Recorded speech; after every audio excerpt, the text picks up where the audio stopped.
देखें, मशरिक़ वस्ता का नक्शा तो सदियों से बदलता ही रहा है ना। बड़ी बड़ी ताकतों ने इसे अपनी मर्जी से बदला है, मगर एक मुल्क है जो बिल्कुल एक चट्टान की तरह अपनी जगह पर खड़ा है, और वो है ईरान। तो आज हम यही समझने की कोशिश करेंगे कि ईरान आखिर सिर्फ एक मुल्क क्यों नहीं, बल्कि एक ऐसा कुदरती किला है जिसे फतह करना तकरीबन नामुमकिन समझा जाता है। तो सवाल यही उठता है कि आखिर ऐसा क्यों है। सोचें ज़रा, रोमन आए, अरब आए, तुर्क, रूसी, यहाँ तक कि बरतानवी सल्तनत, तारीख की बड़ी से बड़ी ताकतें आईं और गईं, लेकिन पिछले 600 साल से ईरान की सरहदें वो वहीं के वहीं हैं। आखिर इसके पीछे राज क्या है? ये इतनी नाकाबिले यकीन इस्तिकामत आई कहाँ से? अच्छा, तो इस किले को समझने के लिए ना सबसे पहले इसकी दीवारों को देखना पड़ेगा। और ये कोई आम दीवारें नहीं है, ये ईंट और गारे की नहीं बनी हुई हैं। नहीं, इन्हें तो खुद कुदरत ने खड़ा किया है। और सच पूछें तो ये किसी भी इंसान की बनाई हुई दीवार से 1000 गुना ज्यादा मजबूत हैं। जरा तसव्वुर करें, ईरान जैसे चारों तरफ से कुदरती फसील में घिरा हुआ है। इसके मगरिब में देखें तो जाग्रोस के पहाड़ हैं, जो तुर्की के साथ एक ऐसी सरहद बनाते हैं जिसे पार करना तकरीबन नामुमकिन है। शिमाल की तरफ अल्बर्स के पहाड़ बहीरा कैस्पियन की तरफ से उसकी हिफाजत करते हैं। मशरिक में चले जाएं तो पहाड़ी सिलसिलों की एक पूरी पट्टी इसे अफगानिस्तान और पाकिस्तान से अलग करती है। और फिर जुनूब में वहाँ खलीज फार्स है, जो इस किले की आखिरी पानी की दीवार का काम करती है। और ये जाग्रोस के पहाड़ कोई छोटी मोटी पहाड़ियां नहीं है। जरा इनके स्केल का अंदाजा लगाएं। फर्ज करें कोई हमला आवर फौज जनूब से समुंदर के रास्ते आती है, ठीक है। जैसी वो साहिल पर उतरेगी, उसके सामने क्या होगा? 1.5 किलोमीटर ऊंचे पहाड़ों की एक दीवार। और ये दीवार सिर्फ साहिल पर नहीं, बल्कि 250 किलोमीटर अंदर तक फैली हुई है। सच में ये किसी भी फौज के लिए डरावने ख्वाब से कम नहीं है। यहां पर ना एक बहुत अहम फौजी इस्तिलाह समझना जरूरी है, जिसे कहते हैं स्ट्रैटेजिक डेप्थ, यानी स्ट्रैटेजिक गहराई। अब इसका मतलब क्या है? बहुत आसान लफ्जों में समझें तो मुल्क इतना बड़ा है कि दुश्मन जितना अंदर आता जाएगा, उसकी सप्लाई लाइंस, मतलब राशन, ईंधन, गोला बारूद पहुंचाने वाले रास्ते उतने ही लंबे और कमजोर होते जाएंगे। और इससे क्या होता है? दिफा करने वालों को संभलने का और फिर जवाबी हमले की तैयारी का कीमती वक्त मिल जाता है। लेकिन चलें एक लम्हे के लिए मान लेते हैं कि कोई हमलावर फौज किसी तरह इन पहाड़ी दीवारों को पार कर भी लेती है, तो क्या वो जीत जाएगी? बिल्कुल नहीं, क्योंकि असल इम्तिहान तो अब शुरू होता है। इस किले के अंदर का इलाका इसकी सरहदों से भी कहीं ज्यादा खतरनाक और जानलेवा है। ये सफर किसी भी हमलावर फौज के लिए वाकई एक डरावना ख्वाब है। सोचें जरा, पहले तो आपने पहाड़ पार किए, आपकी फौज थक चुकी है।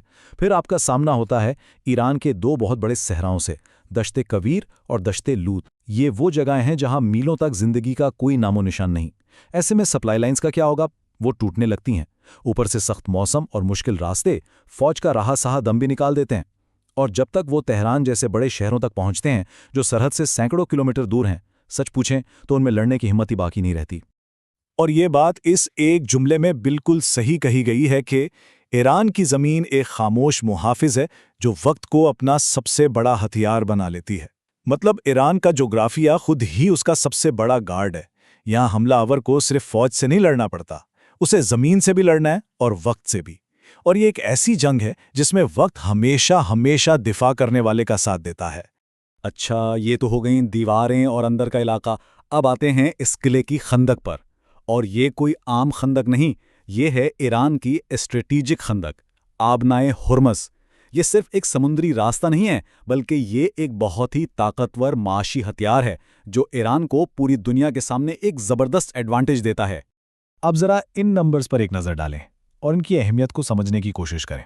दुनिया का 20% तेल, कतर की तकरीबन सारी की सारी कुदरती गैस और पूरी आलमी मईशत का 5% हिस्सा, ये सब कुछ इसी एक तंग से रास्ते से गुजरता है। इसका मतलब क्या हुआ? उसका सीधा सा मतलब यह है कि ईरान के पास आलमी तिजारत की शहरक पर हाथ रखने की सलाहियत मौजूद है। और अगर कोई पूछे कि इस ताकत की कीमत क्या है, तो जवाब है $6 ट्रिलियन। जी हाँ, अगर आबनाए हॉर्मुज़ किसी वजह से बंद हो जाए तो आलमी मईशत को इतना बड़ा नाकाबिले तसव्वुर नुकसान पहुंच सकता है। तो ये क्या है? ये असल में किसी भी मुमकिना हमले के खिलाफ एक बहुत बड़ी माशी ढाल है। क्यों? क्योंकि अगर यहाँ कुछ हुआ तो इसके असरात सिर्फ ईरान या इसके पड़ोसियों पर नहीं, बल्कि पूरी दुनिया पर पड़ेंगे। देखें, कोई भी किला सिर्फ अपनी दीवारों की वजह से मजबूत नहीं होता। उसकी असल ताकत होते हैं उसके मुहाफिज। और ईरान के मुहाफिज कौन है? इसके अपने लोग। अब ये एक बहुत दिलचस्प बात है कि ईरान एक कसीरुन नस्ली मुल्क है। اندرونی طور پر یہ اکثر ایک چیلنج بن جاتا ہے، لیکن جیسے ہی کوئی بیرونی خطرہ سامنے آتا ہے، یہی چیز اس کی سب سے بڑی طاقت بن جاتی ہے۔ ایران کے اندر آپ کو پارسی ملیں گے، آذری ہیں، کرد، عرب، بلوچ، ترکمان، بہت سی قومیں ایک ساتھ رہتی ہیں۔ اور ہاں، عام حالات میں ان کے آپس میں سیاسی اور ثقافتی اختلافات بھی ہوتے ہیں، لیکن تاریخ ہمیں ایک بہت ہی عجیب بات بتاتی ہے، اور وہ یہ کہ جب بھی کسی بیرونی طاقت نے ایران پر حملہ کیا ہے، یہ سارے گروہ اپنے تمام اختلافات بھلا کر ایک قوم بن کر کھڑے ہو گئے ہیں۔ اور اس کی سب سے بڑی، سب سے واضح مثال وہ ہے ایران عراق جنگ۔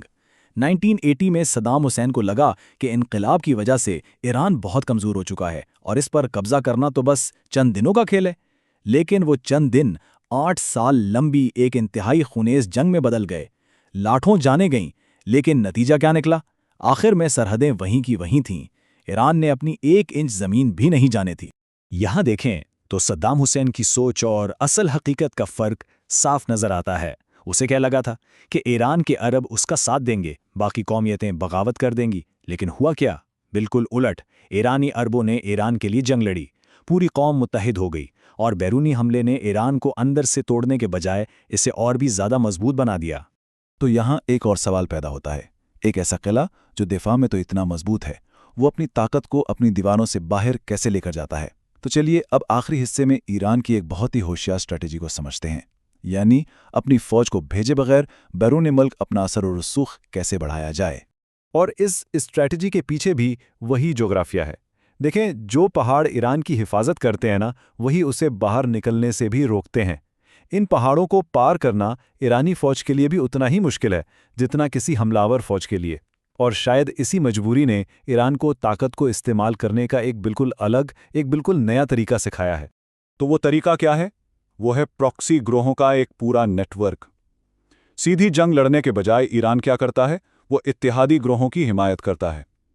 لبنان میں حزب اللہ سے لے کر یمن میں حوثیوں تک، عراق میں اسلامی مزاحمت سے لے کر فلسطین میں حماس اور اسلامی جہاد تک، یہ سب ایران کے اتحادی ہیں۔ اور یہ نیٹ ورک ایران کو کیا دیتا ہے؟ یہ اسے اپنی سرحدوں سے بہت دور پورے مشرق وسطیٰ میں اپنا اثر و رسوخ قائم رکھنے میں مدد دیتا ہے، اور سب سے اہم بات، اپنی فوج کو براہ راست کسی خطرے میں ڈالے بغیر۔ تو آخر میں ہم اسی سوال پر واپس آ جاتے ہیں جہاں سے ہم نے شروع کیا تھا، لیکن ایک نئے زاویے کے ساتھ۔ اگر ایران جیسا قلعہ واقعی اتنا ناقابل تسخیر ہے، تو اس کا عالمی حکمت عملی کے مستقبل کے لیے کیا مطلب ہے؟ کیا آج کے جدید ٹیکنالوجی کے دور میں بھی جغرافیہ اتنا طاقتور ہے؟ یہ وہ سوال ہے جس کا جواب آنے والے کئی سالوں تک دنیا بھر کے رہنما اور فوجی منصوبہ ساز تلاش کرتے رہیں گے۔